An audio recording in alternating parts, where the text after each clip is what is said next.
Every car in your garage tells a story: where it's been, how it's been maintained, and what makes it truly yours. Carport gives you a simple digital garage to document, organize, and manage your vehicles all in one place. Track service history, store important records, and keep your collection dialed in with confidence. From your daily driver to your dream car, Carport keeps everything in order so you're always ready for the road. And best of all, it's free to use and is 100% private. To learn more, go to carport.app. Every garage is a mirror of the mind that builds it. The garage becomes a quiet dialogue between who you are and what you craft. A garage is where work becomes meditation and solace, where mechanical truth becomes mental clarity. Some people go to offices, some go to mountains, others go to garages. At Metron Garage, we build for people who do all three. Give us a call to get started. If you own a collector car, you already know it deserves more than a standard insurance policy. NCM Insurance specializes in agreed value coverage designed specifically for classic collector and enthusiast vehicles. From weekend drivers to serious collectors, they understand how these cars are used, stored, and protected. To learn more about protecting your collector car the right way, visit ncminsurance.com. Coverage built for the cars you care about. Imagine a journey so rare it only happened once. That's the spirit behind Once. Exclusive, one-time only adventures that will never be repeated. Our next experience, American Muscle Legends, takes you trackside with the most iconic cars in history, complemented by luxury accommodations and behind-the-scenes access you simply can't buy. Spots are limited. When it's gone, it's gone. You can learn more at discoveronce.com/muscle. All right, welcome to the Collector Car Podcast. Today I have Daniel Van Doveren on. Daniel, how you doing today? I'm doing good, Greg. How are you? Good. I'm really excited because for those of you watching on YouTube, you can see he's got a lot of stuff behind him now that's not our normal, typical subject matter. As you know, this is called the Collector Car Podcast. But whenever I have someone talking about classic vintage trucks or sport utes, people really seem to enjoy that. So I appreciate you being on the podcast. Appreciate you having us. Yeah. So just for those who are not watching on video, behind you, we have a bunch of Jeeps in various, looks like stages of restoration and work done. You pretty much have a Restomod business that I absolutely love what you're doing. So if you would tell us, what is the name of your business? And then also, a little history on it. So we started off as Jeep Heritage, right? Jeep Heritage was the nut and bolts traditional restoration company, which basically elevated the quality of classic Jeeps to the standards that you'd want to see on, any respectable classic vehicle, right? About 5 years ago, we shifted that completely into our second brand called Vigilante, and which is 100% Restomod, fully re-engineering of the same vehicles, but with a more modern approach. We stay true to the original vibe of the vehicle, but it's really, really critical that, it drives like a modern car, it feels like a modern car, and that it's reliable. People love these old Wagoneers, people love these old classic Jeeps, but they don't want to tinker on them every weekend, and they also don't want to, they want to be able to take them from coast to coast. So that's where we stepped in. Yeah, so your rest of my business is called Vigilante 4x4, right? It's Vigilante. The website is vigilante4x4.com. All the handles, the Instagram and so on, it's all Vigilante 4x4. But the proper name is Vigilante. And you're based where? We are right outside of Austin in Texas, at the start of the hill country.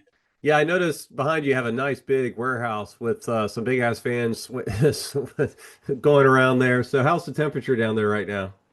So right now we're in the low 80s. Not too bad for this time of year. But we do get these cold fronts where you got to put on a sweater and for a couple of days, and then you can get back to shorts and t-shirts. Well, I love your business for a couple reasons. First off, I totally agree with you. I mean, first you've got Jeeps, CJ5, 7s, Wagoneer, all those wonderful cars, Jeepsters, everything. And you're keeping them relevant, I guess is the best way to put it. I mean, they're such classic, iconic styling. You're making them to where people can enjoy them and drive them today. And obviously, we've seen this trend with Singer doing it to Porsche 964s. We've seen it with Revology, with Mustangs and Shelbys. We've seen it with Icon, with the Toyota FJ. So I think this is really a great space you're in.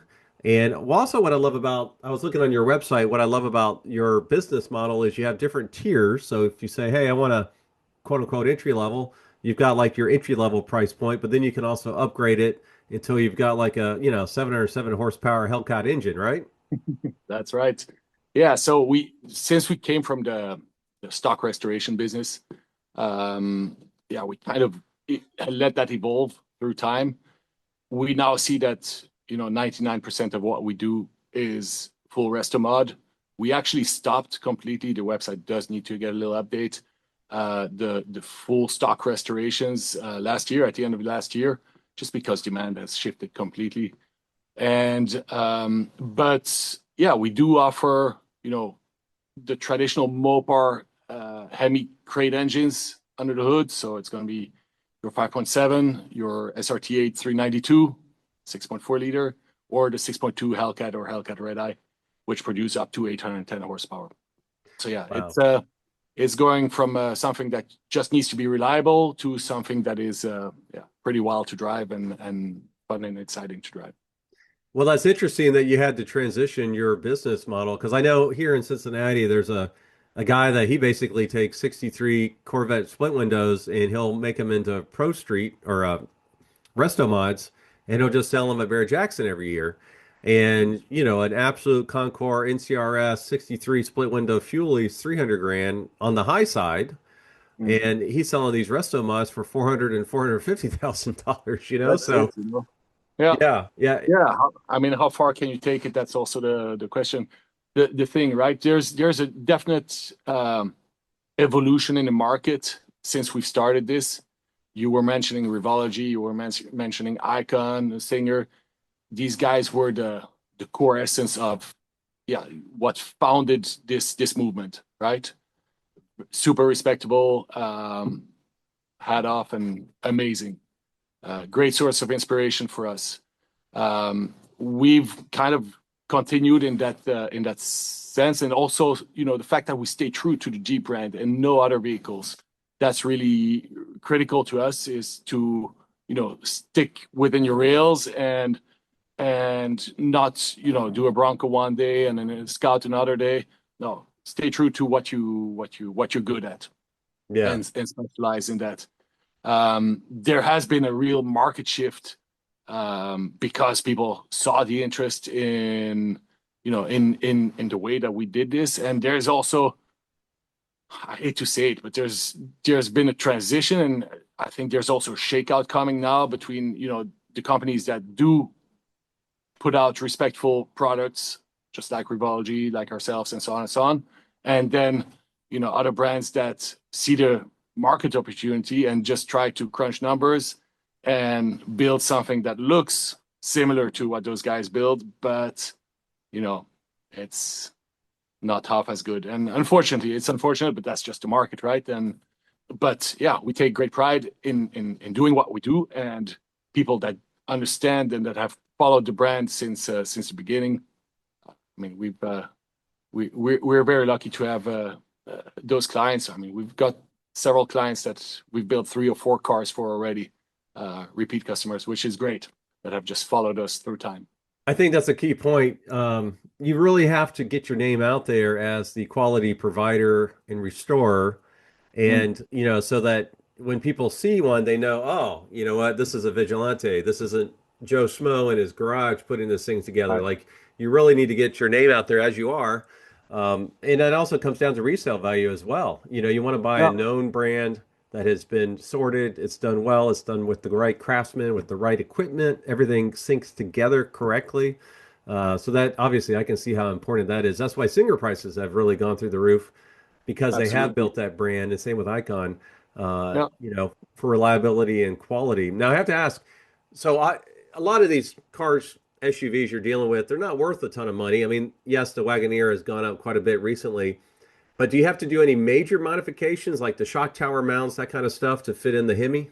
I would assume you would have to. So, so it's very simple, right? We did it with a full deep dive, full technical deep dive, and this was only possible, since it has only been possible since a couple of years, right? Right. Because reverse engineering and 3D scanning and all of those techniques were available before that, but it was just not accessible to companies like us. So we started off by basically 3D scanning the bodies of three vehicles that had a special place in our heart: the Wagoneer or the Grand Wagoneer, same body, the Cherokee Chief, and the J Truck. Since 2026, we now have also, you can see here in the back, there's a Scrambler.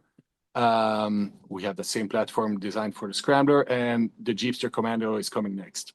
So still true to the Jeep lineage, but 3D scan of the body that allows us to put the data in CAD, to design a chassis, brand new chassis. We're not using the stock chassis. Modern suspension, four-link suspension, front and back. Brand new axles, front and back, that can hold that power and that won't leak over time, and so on and so on. Big 6-piston brakes at each wheel. And obviously a selection of any of those Hemis that we mentioned earlier. Mainly the 392s and the Hellcats are what we build. Now and then we'll do a 5.7, and now and then one with a Viper V10 a couple of years ago as well. Very fun to drive. However, the Hellcat and Hellcat Red Eye are just the way to go if you want to have, the big power. Yeah, and what else I really love about what you're doing is you're keeping it as stock looking as possible. I saw in your, like your three different levels. I think the first one, correct me if I'm wrong, but I don't know, the base was like 175 and it went up to like 325 depending on level of powertrain. But each one said basically keep the stock appearance as much as possible, right? That's right. So we basically, the vehicle itself from the start was not a very good vehicle, right? Back in the 80s, those Wagoneers No, weren't not good at built all. very well. They were iconic. They were beautiful. They were amazing. The aesthetic, everybody would recognize them everywhere. But functionally, they just, I'm sorry to say, they weren't very well built. So that left a lot of room for improvement for us. So we've basically not only re-engineered a chassis and basically re-engineered wheels that would fit the big 6-piston brakes, but that are a size bigger, but that look stock, right? But we've kept all the lines and the aesthetic on the dash, the gauges, the climate control, etc.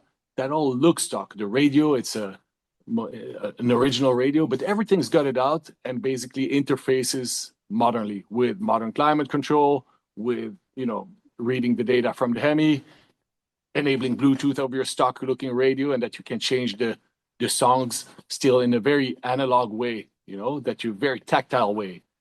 You can it's for me, it's really critical, the effort that you put into not only the drivetrain, but also, maintaining the original soul, the original, the soul of the vehicle.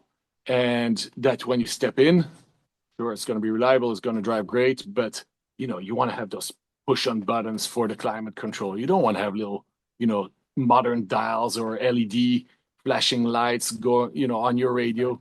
You got to step in, and we literally have re-engineered everything from basically functionality, like I explained about the audio, the gauges, the climate control, but also every single door panel is not made out of cardboard like it used to be back in the days. No, it's all ABS paneling that is refitted to meet better, tighter fitments and standards. The doors shut better than they ever did. They sound better whenever you shut them. So it's, I've never owned anything else than these vehicles. And that just gave me the opportunity to really dive into the what was good and what was bad about it, and to study what was bad and just take the time to make it evolve and to improve it. And that's really where we stand right now with those 4 models. We'd like to add a few more, the Scrambler is the big one for this year. So yeah, we'll see where we go with that. The Scrambler for us is going to be a, you see so many Broncos, you see so many Scouts out there.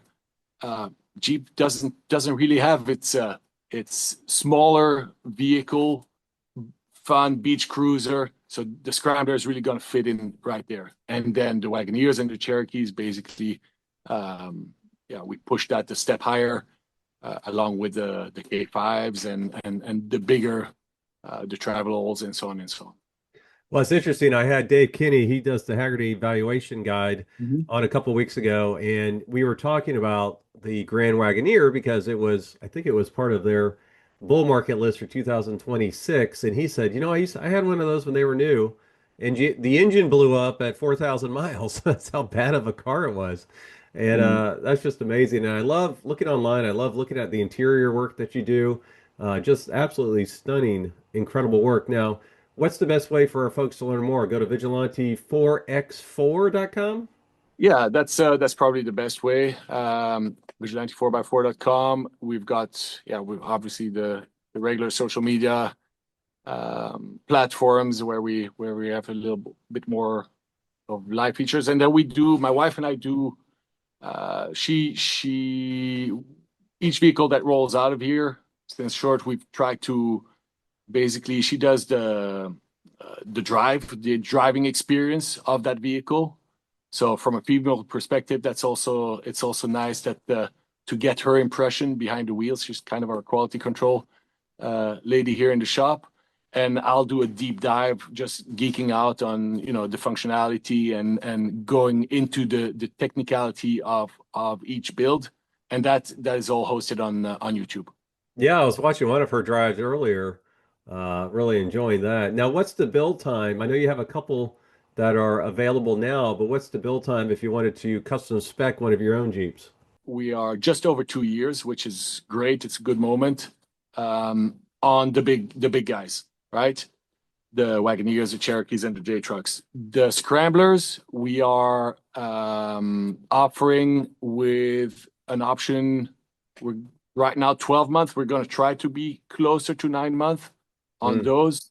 They're less complicated to build, and we can there's no electric doors on there, electric windows, electric seats, electric mirrors, and so on and so on. They're way more, they're back to the basics, right? But Right. Okay. Well, I do want to ask you a couple questions here in a minute. I gave you a little heads up. It's the thing I like to do called Keep Cash and Crush. But before I do that, what's in your garage? Do you have anything cool in your garage from a classic or collector car sport ute perspective?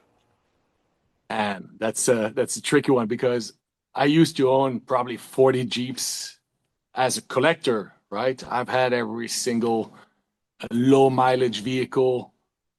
I had a CJ that had 2,000 miles on it from '86. I had a Wagoneer that belonged to the King of Belgium that had less than 10,000 miles on it. Oh, Just super low mileage stuff from back in the days. I honestly, what I enjoy doing is being surrounded with a team and build them.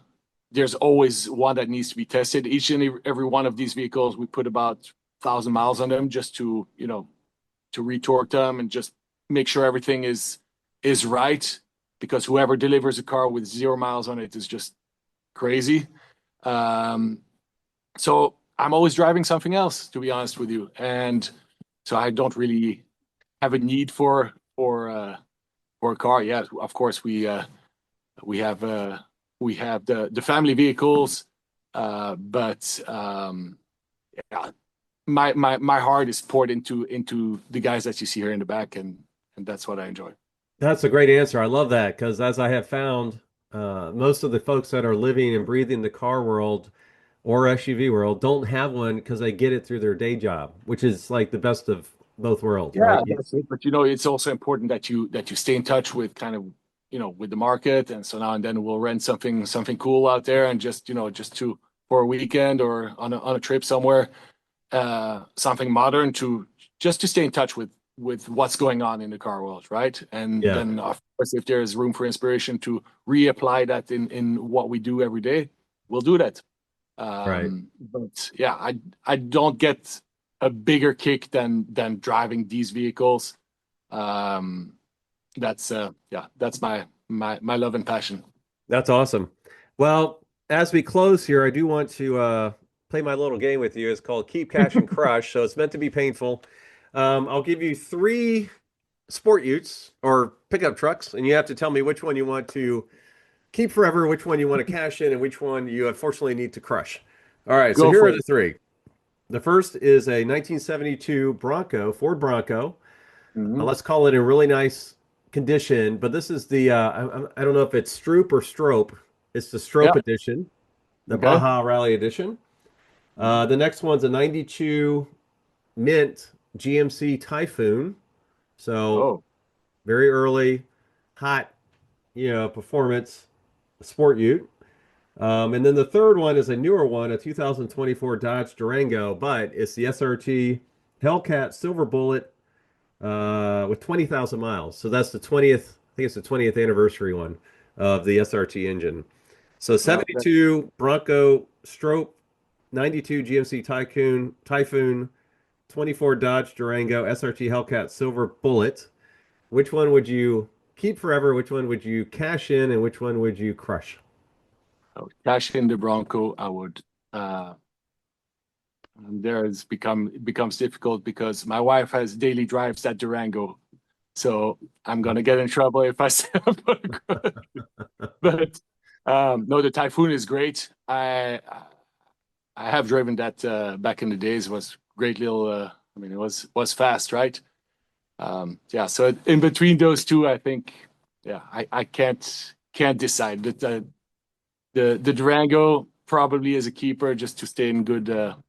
Okay, well that's fair. You want to Marital, keep your marriage happy, so we're going to crush the Typhoon, which I'll crush it for you since you're having trouble doing it. So, sounds good. But yeah.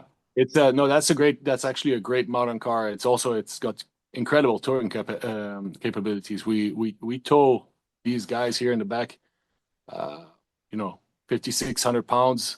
It can go up to, I think, 9,500 pounds or something like that, the Durango, and Oh still yeah. be like so fast. Yeah, it's amazing. I love it. Yeah. Well, that's good to know. Yeah, you firsthand experience, so that's good. Well, thank you so much for being on the Collector Car Podcast. I really appreciate you joining us. Very good speaking with you, and please, yeah, let's come visit us in here in Austin, Texas.